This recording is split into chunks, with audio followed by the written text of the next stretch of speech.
지식부터 장스까지. 안녕하세요. 임시연입니다.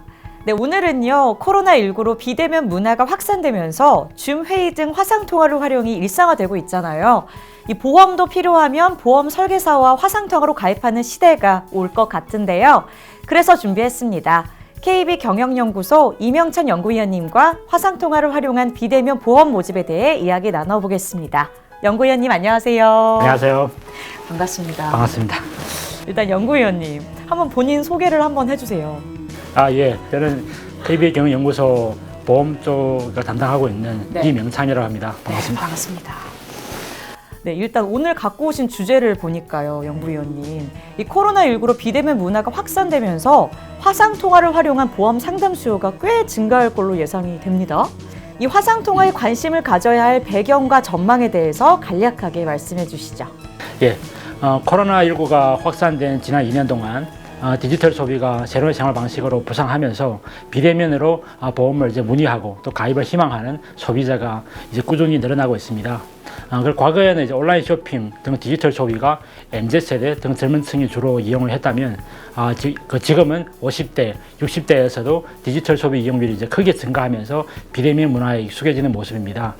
여론조사 전문기관 한국갤럽이 코로나19 이후에 건강보험 비대면 가입 의향에 대해 조사한 결과를 보면 10명 중 8명이 비대면 채널을 통해서 보험 가입할 의사가 있다라고 답하고 있습니다. 현재 금융당국에서는 화상통화를 활용한 보험 모집 모금 규준을 마련 중인데요. 아마 멀지 않아 소비자들이 보험 설계사와 대면하지 않고 또 영상통화만으로도 보험 가입이 가능해질 것으로 기대가 됩니다. 네, 말씀해주신 것처럼 이 비대면 환경에서 화상통화를 활용한 보험 모집이 허용이 된다면 소비자분들의 편의성을 높이는 데 많은 도움이 될 것 같습니다. 예, 그럴 것 같습니다. 네, 우리나라보다 앞서 화상통화를 보험 모집을 활용한 해외 사례가 이미 있다면서요? 예. 그래서 일본과 대만이 우리나라보다 앞서서 화상 모집 관련 규정이 정비되었습니다. 그러다 보니 화상 통화로 보험 모집하는 보험사도 증가하는 추세인데요. 일본은 이제 악사생명, 프루덴셜생명 등 외국계 보험사를 포함해서 10여 개 보험사가 화상 통화를 활용 중이고요. 대만은 캐셔라이프 등 7개 보험사가 도입을 하고 있습니다. 네. 일본과 대만 말씀을 해주셨는데 그럼 일본과 대만 보험사들이 화상 통화를 활용하는 방식, 가입 대상, 취급 상품 등에 대해서도 소개를 해주세요. 네. 일본과 대만에서는 이제 화상 통화만으로 계약 완결이 가능한 방식으로 운영하고 있습니다.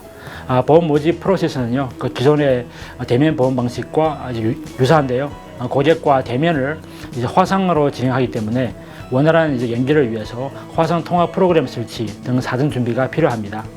화상 통화는 전 과정을 녹취해야 하기 때문에 고객의 사전 동의가 필요하고요. 또 화상 통화를 진행할 때 보험 모집인은 이제 모집인 자격증 그리고 보험 가입자는 신분증을 제시를 하여 본인이 보험 가입 당사자임을 이제 밝혀야 됩니다. 그리고 또 보험 가입이 가능한 연령에 대해서는 특별한 제한 사항은 없습니다. 주로 이제 젊은 층이 가입을 하고 있고요. 또 일본에서는 주로 이제 건강보험, 소득보상보험 등 이제 중저가 보험, 그리고 대만에서는 종신보험과 투자형 보험을 주로 취급하고 있습니다. 말씀을 들어보니까요, 이 화상통화로 보험을 가입할 때 불편한 사항들도 좀 꽤 있을 것 같거든요. 이 부분에 대한 해결이 중요한 과제가 될 것 같은데 일본과 대만 보험사들은 이 부분 어떻게 대응하고 있을까요? 일단 이제 일본과 대만에서는 이제 화상 통화를 활용한 보험 모집이 사실 도입 초기 단계에 있습니다. 그래서 대부분 보험사들은 고객 편의성 제고를 위해서 이제 업무 프로세스를 개선하는 중이고요. 최근에는 안면 인식 등 디지털 기술을 도입하는 추세입니다. 좀 더 세부적으로 말씀드리면 일본 보험사들은 주로 이제 줌 등 화상 통화 관련 앱 설치를 최소화하고 이제 모바일을 통한 정보 입력 그리고 확인 절차를 간편하게 하며 전자서명 등 간소화 등에 집중을 하고 있습니다. 아직 일본 보험사들은 안면인식을 도입한 사례는 없습니다. 하지만 이제 일본 보험 판매 전문 회사 어드밴스 크리에이터가 올해 업계 최초로 안면인식을 도입했습니다. 대만에서는 대부분 보험사들이 안면인식을 화상통화 보험 모집에 활용을 하고 있습니다. 네, 안면 인식을 활용을 한다. 좀 흥미로운 것 같은데요. 이 국내 보험 업계에서도 화상통화 활용에 대한 관심이 꽤 높을 것 같습니다. 마지막으로 화상통화를 도입할 때 어떤 부분을 고려하면 좋을지 말씀 부탁드립니다. 화상 통화가 비대면 환경에서 그 시간과 공간적인 제약 사항을 일정 부분 해소할 수 있기 때문에 컨설팅이 필요한 보험 영업에 있어서는 활용도가 높을 것으로 예상이 됩니다. 또 MZ세대 등 젊은 층을 공략하는 모집 방법의 하나로서 검토해 볼 수가 있다고 판단이 됩니다.